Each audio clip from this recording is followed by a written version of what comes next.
Okay, Ricky. Okay. So Ricky from Marky Ramone Productions is apparently on the line right now. So this is FMU. You're on the air. Hey, Tom. It's Ricky from Marky Ramone's Records and Filmworks. Oh, hi, Ricky. Hold for Marky, okay? Okay. Hey, Tom. It's Mark. Hey, Mark. How's it going? That's going all right. You doing okay? I'm doing all right. So what, you got transferred over there? What do you mean? I heard the phone click there. Yeah, I was in my office, and my assistant, Ronnie, he put me through.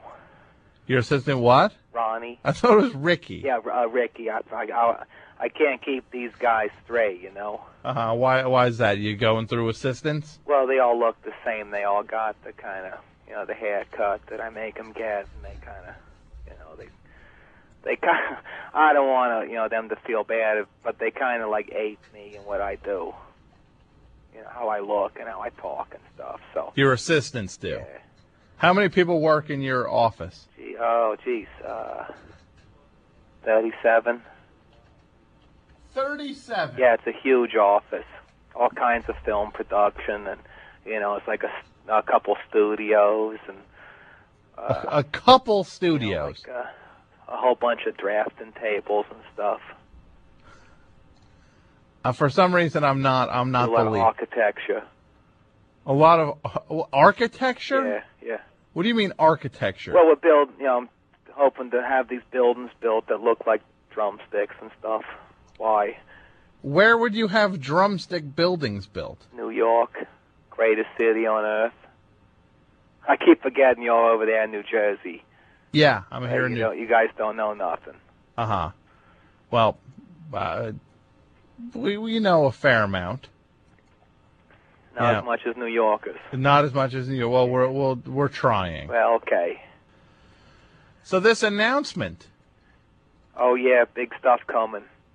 Really? Big stuff's coming in a little while, okay? All right. Okay, I got something else that's just as exciting that I want to lay on everybody. And I'm very excited about it. Are you ready? Yes, definitely. I'm definitely ready. Are you ready for Marky Ramone's Erotic Nights book series? Marky Ramone's... Wait, hold on. What is that? Marky Ramone's Erotic Nights book series. You know what? I don't think I'm ready for it. Let me just say first that Nights is spelled Knights. Like knights, like the knight in shining armor. Yeah. Okay, I follow that. So, this is this new thing I got going. I was lucky enough to get a book deal with Scribner's just recently.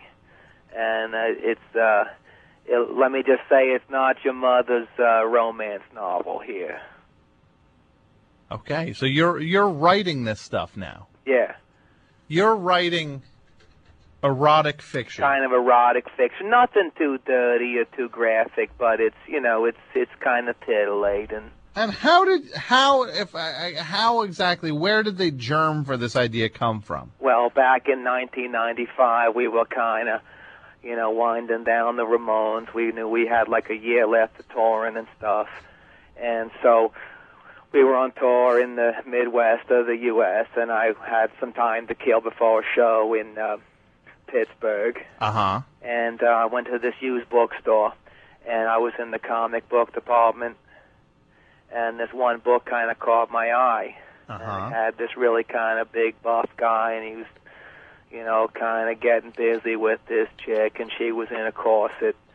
And I thought it was kind of like a porno book or something.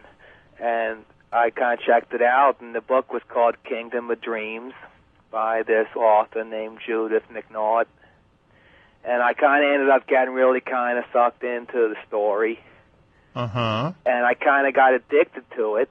And I just Johnny and those guys was always teasing me, he's reading Kingdom of Dreams. He can't get his nose out of that book. And in a nutshell, it's the kind of story of the Duke of Claymore. He's this kind of tall, dark and rugged guy named Royce Westmoreland. And he's kind of this hardcore guy, and all he wants is this woman who's going to accept him for the man that he is and not like this kind of warrior legend.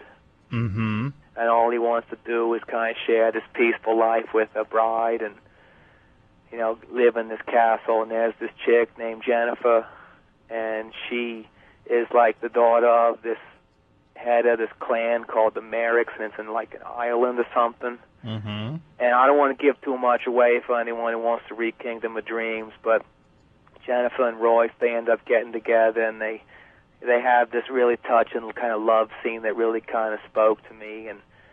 And the guy Royce, he's kind of scarred from all these battles, and he's kind of what? Scarred from all these battles. Scarred? S-C-A-R-R-E-D.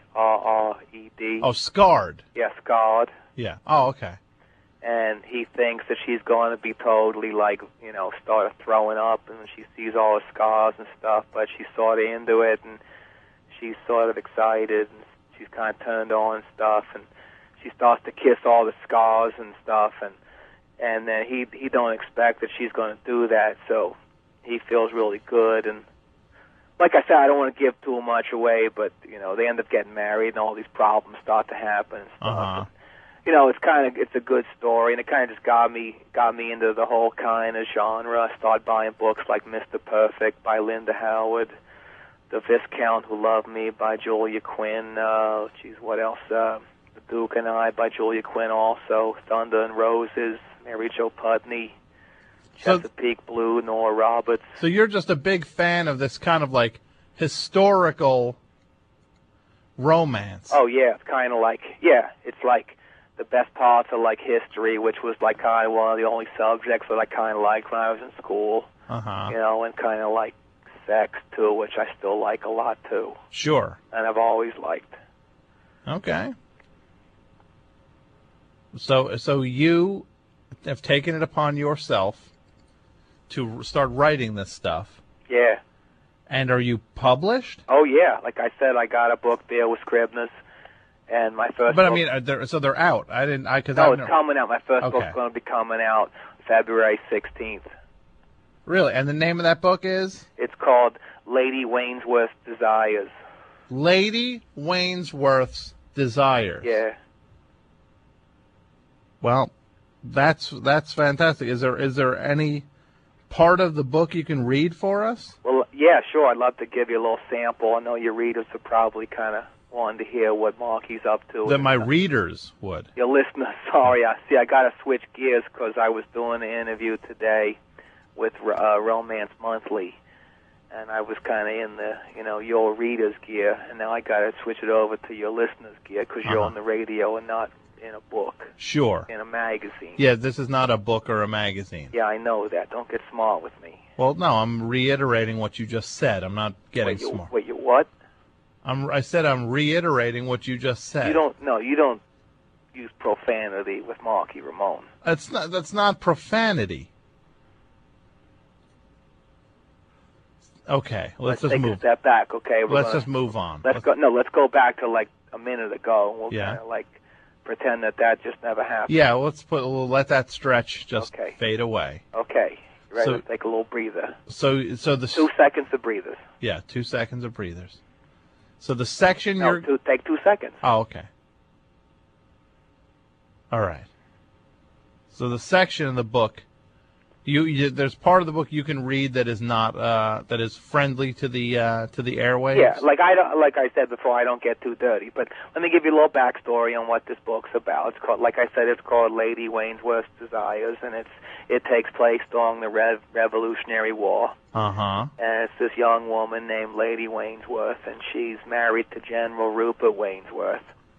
And he's a high-ranking British general stationed in Massachusetts.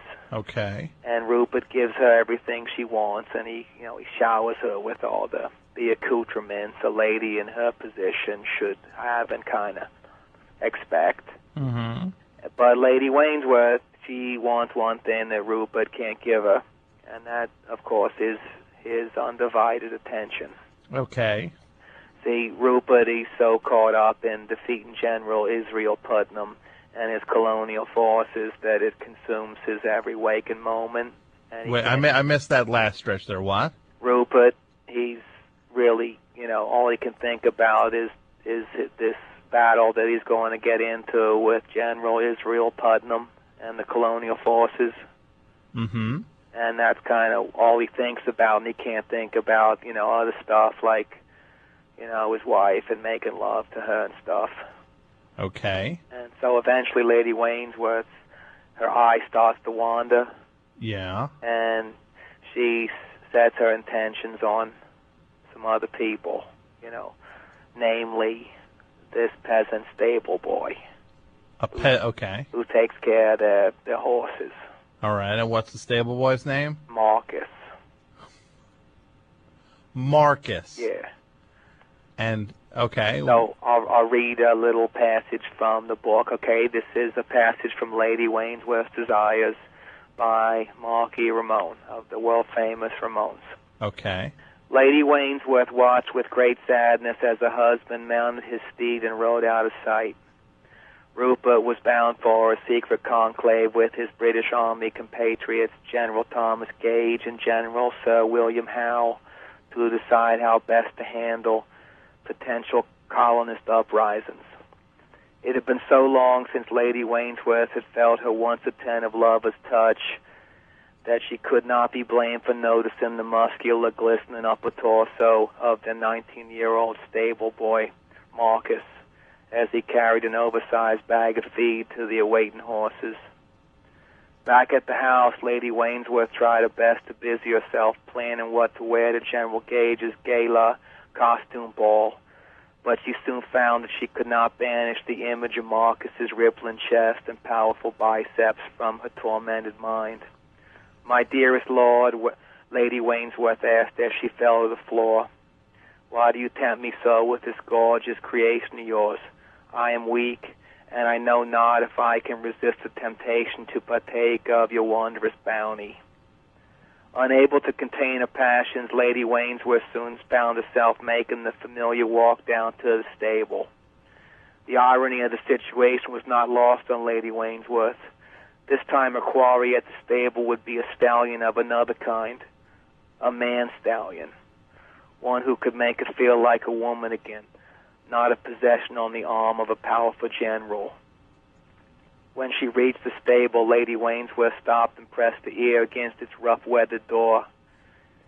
She could hear young Marcus grunting deeply as he baled hay inside. Lady Wainsworth pushed open the heavy stable door. The first thing she noticed was how incredibly hot it was inside. The second thing she noticed was Marcus's shimmering strap and powerful back. She gazed in wonder as the muscles ripped each time he impaled a mound of hay with his iron pitchfork. Lady Wainsworth walked slowly towards Marcus, who had not heard her enter the barn. As she entered and neared him, Lady Wainsworth tried her best to ignore the pungent wave of body odor that emanated from Marcus every time he flung one of the heavy bales from his pitchfork. Ugh. Now just inches away, Lady Wainsworth breathed deeply and placed her soft, delicate hands on Marcus's rugged shoulders. Ugh. Hey, I don't need no comment. I'm not done yet. I'm sorry. I'm just picturing. Let me finish, okay? You finish. Okay, you're right. 2 seconds. Okay. Startled, Marcus quickly turned to face the intruder. Confusion registered on Marcus's cherubic face as he looked into Lady Wainsworth's longing eyes. "I'm sorry, my lady," said Marcus. "I didn't know you were desirous of a ride today. I shall fetch your usual steed." Just then, Lady Wainsworth grabbed Marcus's massive arm, stopping him in his tracks. "I am desirous of a ride," she sighed, "but not from Buttercup." Ugh. With that, Lady Wainsworth pressed her lips against Marcus's. Marcus pulled away, his confusion growing deeper. "But Lady Wainsworth, you are a noble woman, and I am a lowly stable boy," said Marcus. "And what if the general discovers us?" "My husband is not due to return until it is morn," said Lady Wainsworth as she unbuttoned her blouse, revealing her heaving, ample bosom.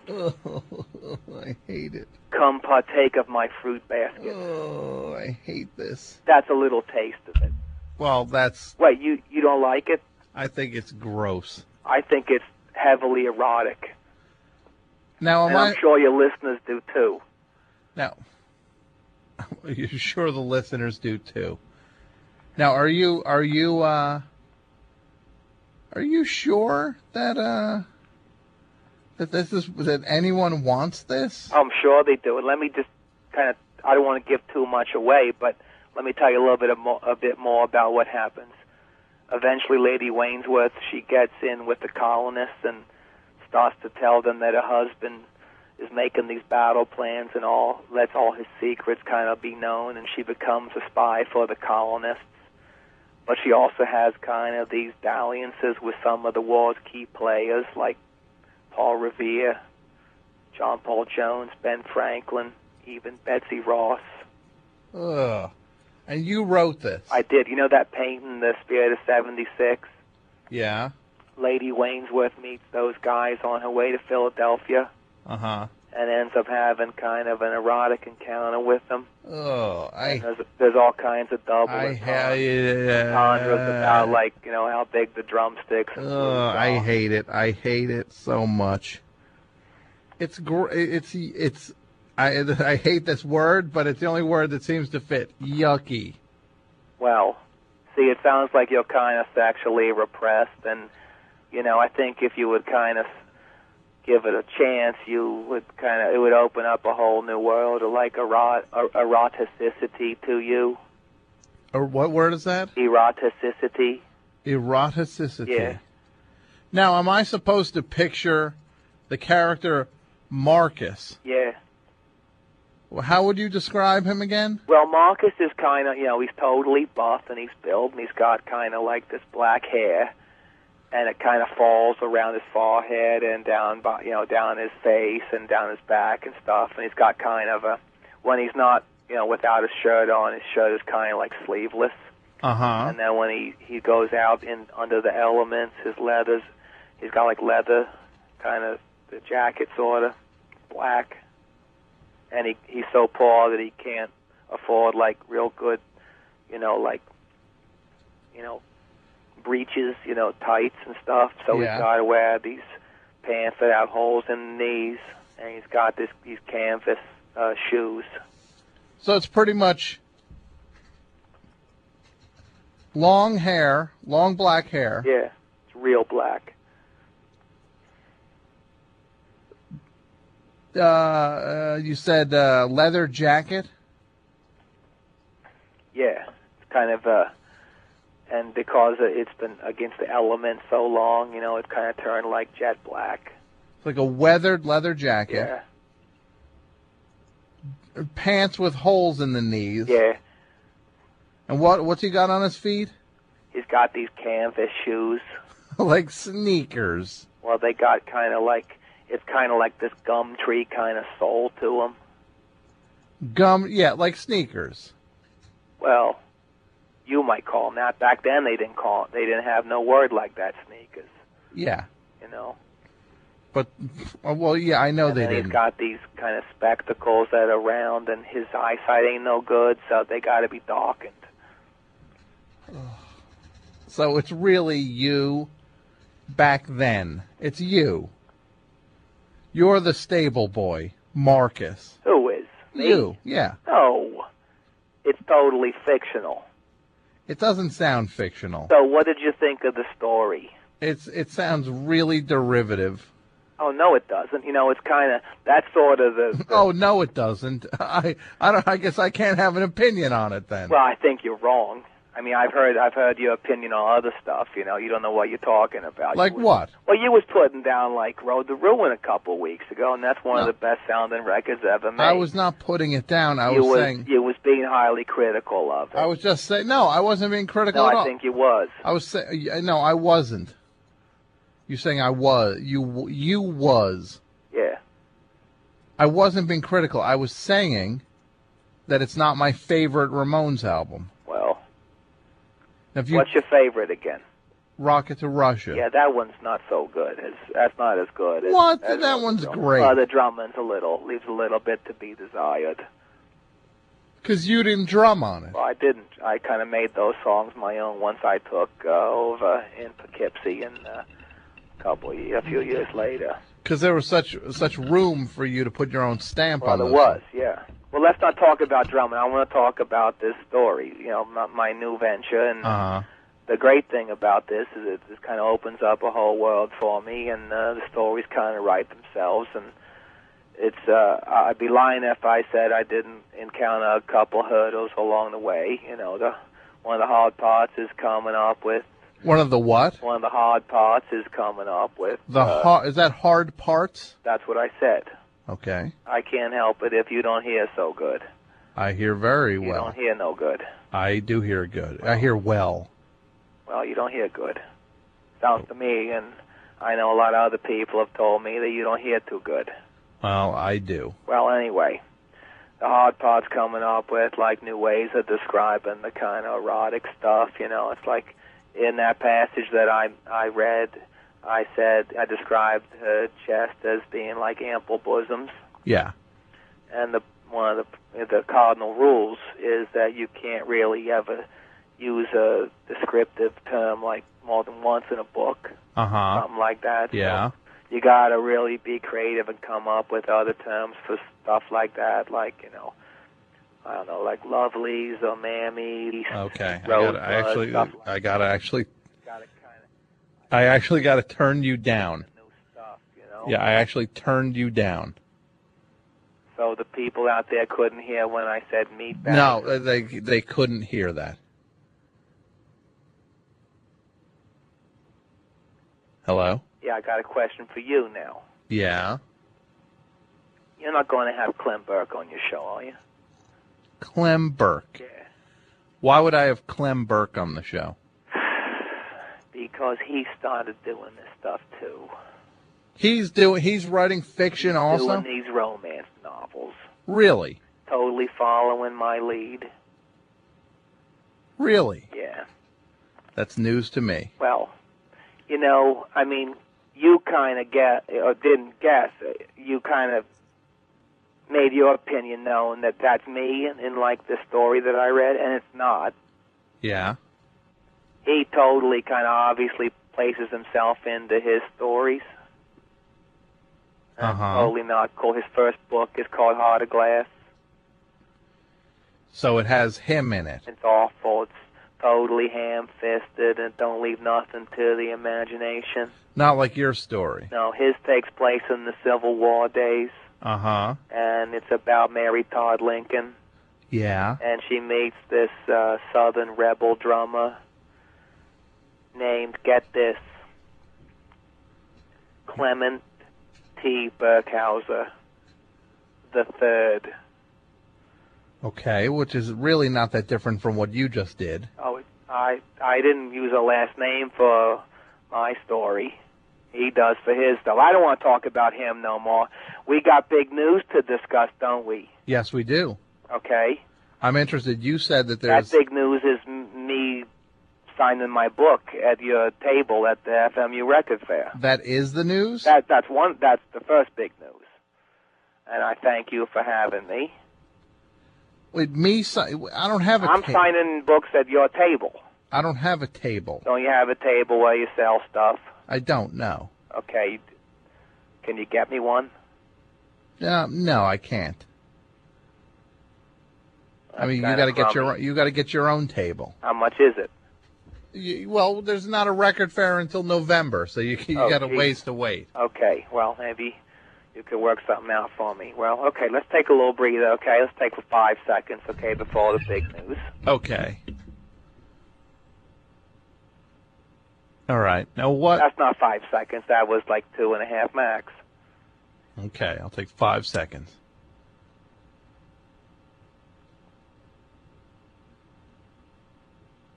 All right, there's 5 seconds. Okay, you ready? Now, how high is my level here? Your level's pretty high. Is it above yours? I'm just going to say I want to be above your level. It is above mine. How far? How many dB? You are 10 above me. That's great. Okay. Show me the proper respect. Let me just say, I hope that this announcement big news. It's the biggest news that any fan of the Ramones could ever imagine. Oh, I just hope it's not what I think it might be. Well, I'm going to announce it in about 1 minute. You announce it. Okay. Wait, what do you think it's going to be? Well, I mean, a worst case scenario. Wait, what? I said a worst case scenario would be that you're going to say something like stupid, like that you're going to try to reform the Ramones or something.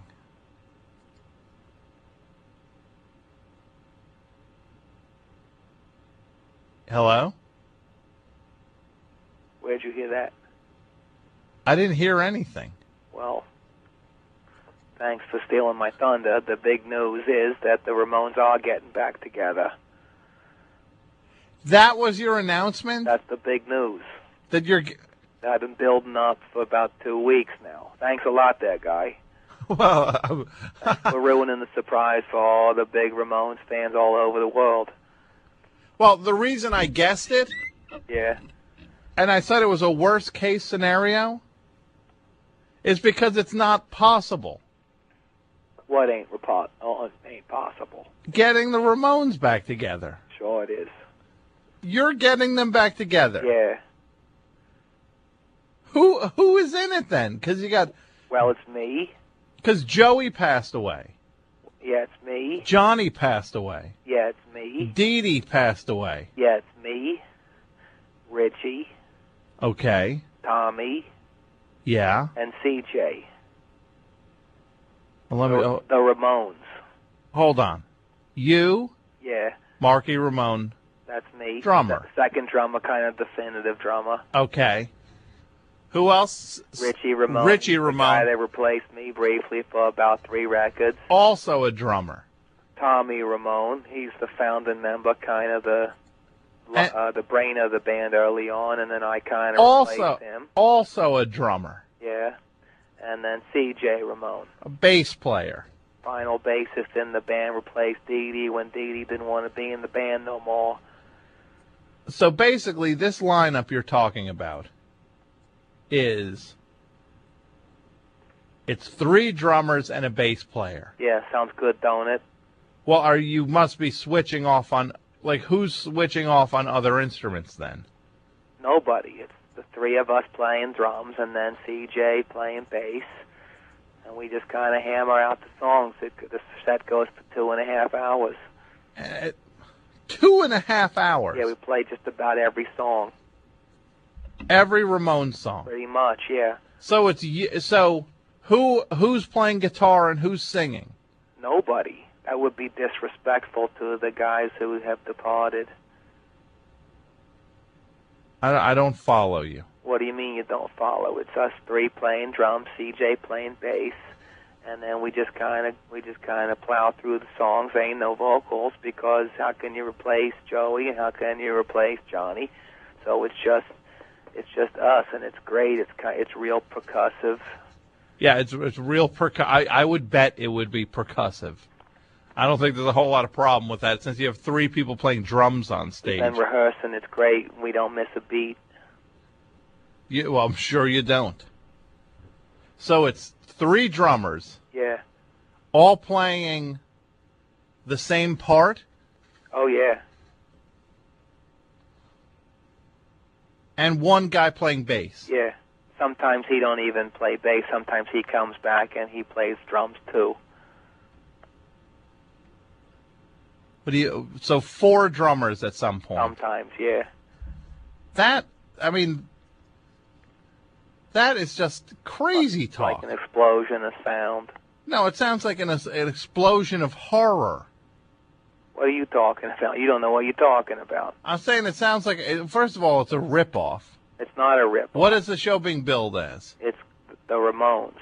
And when someone pays the $85, it's, they know that they're getting the real Ramones. They're getting the real Ramones. Yeah. They're not getting the real Ramones. Sure they are. We're going to rock the roof off the Staples Center. The Staples Center? Yeah. Which holds like 20,000 people.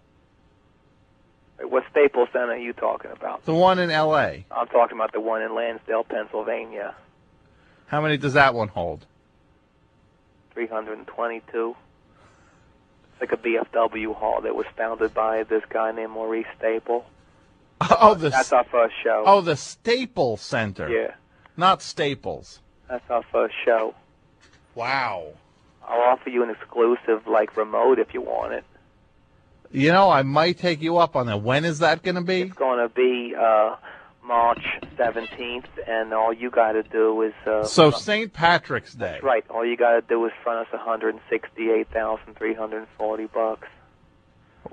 Who does? You do. For what? For the exclusive of the remote, Yeah. and also we could do maybe a pre-tape interview for your show. Wow. So for how much money you want? Is that $168,000? $168,340. Yeah, I think I might pass on the pre-taped interview. Come on.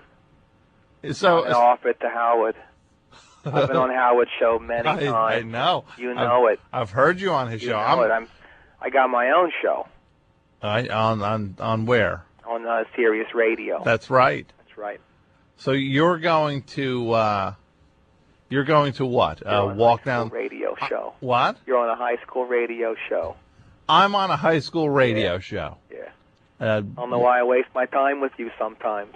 Yeah, I think I know why. Are you going to give me that money and you get the exclusive? No, I'm going to let the opportunity. I'm going to let that one leave the table. Well, the other guys are going to be really disappointed. The other guy, the other Ramones? Yeah. Do they even know about this show? Yeah, they do, and they was hoping you would come through with the $168,000 because that's how much we all kind of owe in debt collectively. How do you? Who owes that much? We all do. Tommy, Richie, CJ, and I. So you were hoping I'd go in and in one fell swoop take away all your debt? Yeah, sort of, and then we could charge, we could bring down the price of the tickets a little bit so the kids could, afford it a little better. Maybe knock the price down to $65 a ticket instead of $85. So $85 a ticket right now? Yeah. Wow. Trying to get a show at Trump Marina. Do you got any connections in there? I don't have any connections at Trump Marina. All right, what about the... Why don't you ask your buddy Howard? Yeah, Howard's a little mad at me right now. Why is that? Well, I told him that I was the one that kind of broke the Botox stuff about him to the media. It's like Botox and plastic surgery, and then he had to come clean about it. I'm sure you heard that he kind of said that he had a couple surgeries. I was the one that kind of anonymously kind of planted that. Really? Yeah. That was you? Yeah. Wow. Yeah. Well, so you're kind of like you're really a man of many talents. You think you're really funny, don't you? Sounds real funny to you, don't it? Just the whole thing, don't it? Yeah, you're right. I'm the jerk here. Oh yeah. Well. I'm the jerk. Yeah, you are. And it's like that ain't not no funny to no one else. Okay, so you just remember that. Hold on. What? What? That is, I got to hear that one again. I said, well, you think you are and what you're saying, and it ain't not no funny to no one else neither. That one, that's not even. That's like a math problem you just said. Yeah, I just took you to school, didn't I? You don't even know what you can't even understand what I'm saying. What Marky Ramone's saying. Is there any way you could get that sentence back again? All I said to you after you was being all smart ass, I said that ain't not no funny to no one else neither. That ain't. Let's go through a word at a time. That ain't not. That ain't not. Yeah. No funny. That ain't not no funny. To no one else neither. You ain't ever heard that expression? No. That ain't not no funny to no one else neither. Yeah. That's Erasmus High School's motto. That ain't not. Yeah, it's on the flag, on the banner that they got hanging above my jersey. That ain't not no funny to no one else neither. No, you got to get it right. That ain't not no funny to no one else neither. That ain't not no funny to no one else neither. You don't say it right. You sound like Horshack saying it instead of like Vinnie Barbarino. Uh-huh. That ain't not no funny to no one else neither. That ain't not no funny, no one else neither. No, you don't got it. Well, You sound like a total square. You sound like a foreigner fan instead of a Ramones fan. Like a foreigner fan. You know what? I'm gonna if the fact that I can't say that ain't not no funny to no one else neither, if that's gonna take me out of contention for fitting in, then call me a foreigner fan. Well, I could call you a lot worse than that, and I think I will at some point. I'm sure you will. Yeah. It's a quintuple negative. You're really impressive. Well. So when do tickets go on sale for these Ramones shows? Well, we got to first get the shows really booked first. We got to find a promoter. I'm just kind of putting the feelers out. And when do you get sued by the... by who? Oh, I don't know, by the estate by the whatever legal corporation owns the name the Ramones. Well, Linda and Charlotte and Mickey, they ain't gonna bother with this because they know that it's unstoppable. I mean, there's only one original member of the four in the group. Tommy. Yeah. Yeah. Well, I'm a little bigger than Tommy, so he does what I tell him to do. Or you'll beat him up? I might. Give him a drumstick in the neck like I was going to do to you, which I still could do to you. A little Marky Ramone model stick right in the neck, right in the jugular. In the jugular? Yeah. You mean like the guy who takes like bowling pins and throws 3 of them in the air at a time, a juggler? Who are you for? No, the jugular vein. Ugh, you're just... Hey. This Ramones tour is going to bomb so hard. No, it's not. And you know what's going to be even bigger than the Ramones tour? What? My book and my subsequent books. I'm going to put a new book every month. I got with this one book that's about Lindbergh. It's going to be the next one. Charles Lindbergh? Yeah. And what's that about? It's called Flying Brothel. Ugh. And it's about how when he went over to France in the Spirit of 76, he had all these hookers on board. The Spirit of St. Louis, first of all. No. What is?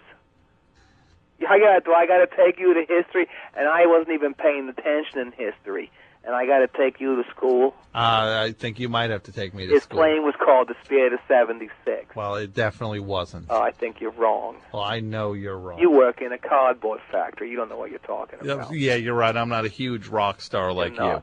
Yeah, that's right. Say it again. I'm not a huge rock star like you. Say it slower and deeper and with more respect. I'm not a huge rock star like you. No, you got to insert your name into it after I. I, Tom, am not what? I, Tom Scharpling, am not a huge rock star like you. No, say it. You were close. I, your name, am not a huge rock star like you, Marky Ramone. I, Tom Scharpling, am not a huge... Why am I even doing this? Because you know that you got to show me the proper respect. I don't have to show you. I just showed... Well, I'm not going to read my next book on your show then. Fascinating. Do I detect a little bit of sarcasm from you? A little bit. Yeah. You Well... know, you're going to detect from me? What? A little bit of murder. Oh, that's charming. Yeah. You know, Thank you, Mark. Put my Marky Ramone drumsticks. Where? And you. There you go. Get off my phone.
The best show on WFMU.